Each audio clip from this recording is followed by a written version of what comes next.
Hai guys, kembali dengan Joseph dari Review Indonesia. Kali ini kita akan melakukan review sebuah smartphone HP sejutaan yang paling oke katanya dari Poco, yaitu adalah Poco C40.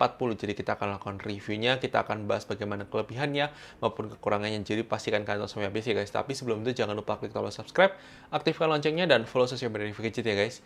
Jadi mari kita lakukan review dari Poco C40 ini guys. Mari kita bahas dari sisi kelebihannya terlebih dahulu. Kelebihan pertama dari HP Poco C40 ini adalah dari sisi performance yang ditawarkan oleh HP ini. Ternyata secara performance penggunaan sehari-hari ya guys, jadi kalau kalian buat pakai sosial media, kalian buat pakai browsing, buat baca buku, ini masih oke banget, masih acceptable banget. Dan varian yang kita uji ini adalah varian 464. Tapi kita sendiri tidak menyarankan kalian beli yang varian 332 karena RAM 4GB sendiri itu masih ada sedikit siatar kadang-kadang ya guys. Jadi kalau saran saya, kalau misalnya kalian beli yang C40 ini, belilah RAM yang 4GB, karena 332 saya tidak menjamin untuk secara performance akan sama dengan 464 ini ya guys. Kemudian kita juga menguji coba menggunakan benchmark, kita uji coba menggunakan Geekbench. Kalian bisa lihat untuk skor Geekbench-nya, di mana performance Geekbench-nya adalah single core maupun multi core-nya kalian bisa lihat. Kemudian kita juga uji coba menggunakan aplikasi 3D Mark. 3D Mark kita coba juga untuk lihat skor dari slingshot sama slingshot ekstrimnya, karena yang wildlife tidak bisa diuji di HP ini. Kemudian kita uji coba juga menggunakan PC Mark untuk melihat skornya seperti apa. Kalian bisa lihat sendiri untuk skor PC Mark-nya dari HP Poco C40 di bawah ini. Silahkan lihat untuk skornya ya guys. Kemudian bagaimana dengan gaming? Nah, ini akan menjadi sesuatu yang menarik banget untuk kita bahas juga. Dari sisi gaming, kita sama sekali tidak menyarankan HP ini dipakai untuk gaming. Kenapa kita bisa bilang seperti itu? Karena game seperti Mobile Legends, kalian bisa lihat untuk setting grafisnya, kemudian juga kita bisa lihat level playable-nya, itu benar-benar sebenarnya cukup mengganggu buat kita uji coba gaming. Apakah ini masalah optimalisasi dari chipsetnya yang belum optimal dari developer gamenya? Ya itu mungkin aja guys. Jadi meskipun dengan setting terbuka, setting grafisnya ultra, tapi ternyata kita turunkan pun itu masih lumayan berasa lag-nya guys. Dan kalian juga bisa lihat untuk durasi permainannya dan baterainya berkurang berapa persen untuk melihat baterai life dari Poco C40 ini kalau misalnya kalian pakai buat gaming seperti apa. Kemudian kalau misalnya kalian berbicara juga untuk game PUBG New State, kita juga uji coba PUBG New State. Kalian bisa lihat untuk settingnya, kita uji coba dengan setting tersebut juga masih lumayan lag. Kalian bisa lihat juga untuk durasi permainannya, baterai yang berkurang berapa persen juga kalian bisa lihat. Kemudian selain itu juga kita uji coba menggunakan game Apex Legends. Kalian juga bisa lihat untuk settingnya. Kemudian sama juga kalian bisa lihat durasinya. Kemudian kalian bisa lihat baterai yang berkurang berapa persen. Itu kalian bisa lihat semua untuk di bawah ini. Kita akan taruh semua untuk masing-masing dari game. Kemudian kita uji coba untuk game COD Mobile juga seperti ini. Kalian bisa lihat juga skornya, kemudian kalian juga bisa lihat playable-nya seperti apa, kemudian durasinya, kemudian baterainya berkurang berapa persen, dan terakhir adalah game Genshin Impact yang kita juga uji coba di HP ini untuk melihat performance-nya. Tapi sekedar disclaimer ya guys, jadi ini adalah varian yang 464 aja. Itu masih seperti ini, apalagi yang 332. Saya sangat tidak menyarankan untuk HP ini dipakai buat gaming. Tapi kalau memang kalian cari HP 1 jutaan yang memang buat cuma buat performa sehari-hari seperti sosial media di luar gaming, menurut kita masih oke lah guys, secara performance sih acceptable di rentang harganya guys. Kemudian kelebihan selanjutnya dari sisi kamera dari smartphone ini yang termasuk acceptable di kelas harganya guys. Meskipun memang menurut kita hanya sekedar cukup, memang belum sampai yang bagus atau bagus banget, enggak, tapi menurut kita masih cukup dan acceptable di rentang harganya di harga 1 juta, 1,5, 1,6 juta atau 1,7 juta resminya. Menurut kita ini termasuk acceptable lah guys untuk kualitasnya. Kalian bisa lihat untuk sampel foto maupun videonya setelah ini ya guys. Oke guys, ini dia adalah uji coba kamera depan dari Poco C40. Kalau kita gunakan buat vlogging kurang lebih seperti ini untuk kualitas gambarnya, audionya, mikrofonnya. Kalau kita gunakan buat vlogging seperti ini, silakan tulis komentar mengenai kualitas kamera depan dari Poco C40 ini.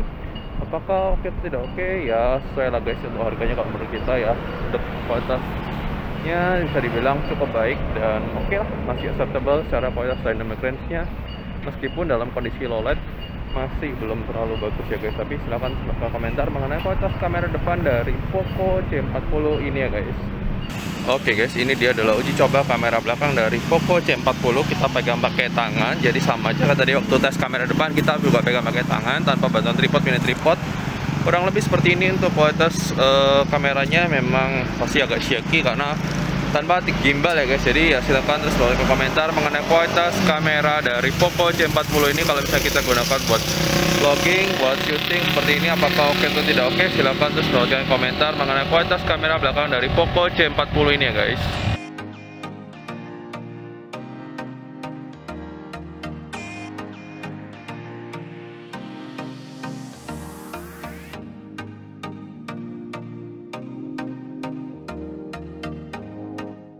Kemudian dari sektor layar dari smartphone ini, di mana kualitas layar dari smartphone ini termasuk lumayan ya guys.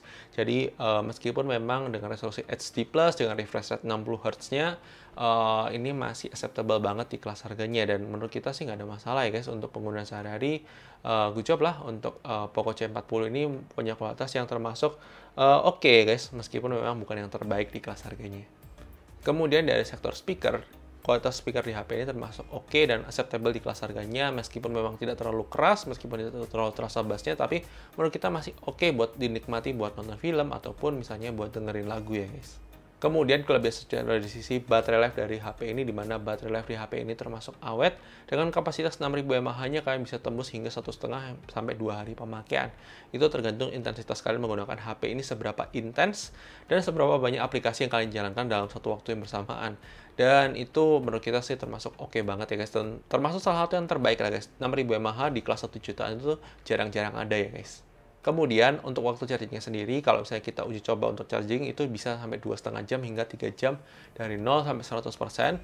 Dan ya mungkin kita tidak bisa compare dengan baterai yang 5000 mAh, karena ini fast chargingnya 18 watt dengan 6000 mAh, dia bisa charging 2,5 hingga 3 jam. Itu menurut kita masih wajar ya guys di kelas harga 1 jutaan. Jadi acceptable lah guys untuk kualitas baterai life dan waktu chargingnya juga.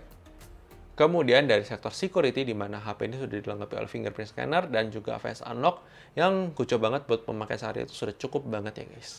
Kemudian HP ini punya build quality dan warna kuning yang sangat-sangat menarik banget ya guys. Jadi memang eye-catching banget untuk warna kuningnya, dan benar-benar ini adalah ciri khas HP Poco ya guys. Jadi warna kuning ini benar-benar khas banget ya guys, dan setahu saya belum ada yang sampai sebagus ini warna kuningnya di rentang harga 1 jutaan ya guys. Itu dia tadi adalah kelebihan dari HP ini. Tentunya HP ini punya beberapa kekurangan yang perlu kita mention, di mana kekurangan pertama dari HP ini adalah HP ini masih menggunakan Android 11 saat di launch di tahun 2022, apalagi di bulan September ya guys. Jadi sangat disayangkan banget HP ini tidak menggunakan Android versi terbaru, Android 12 minimal, padahal Android 13 juga sudah keluar. Sangat disayangkan banget dari Poco tidak mengeluarkan Android 12. Kemudian kekurangan selanjutnya dari sisi HP ini tidak support USB OTG. Sangat disayangkan banget.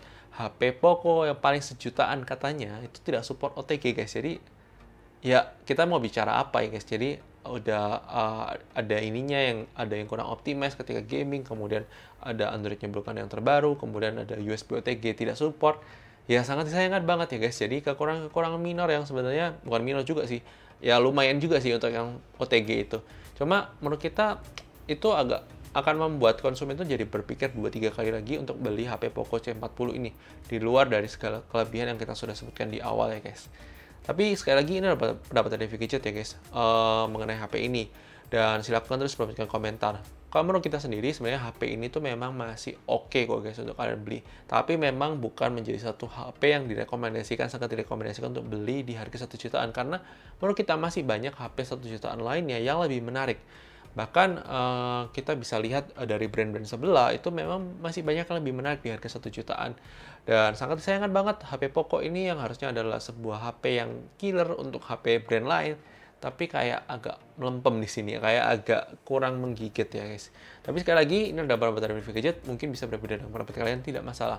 Silahkan terus berikan komentar, dan jangan lupa like video ini kalau kalian suka, dislike aja kalau nggak suka, dan sampai ketemu di video selanjutnya guys. Oke guys, bye bye.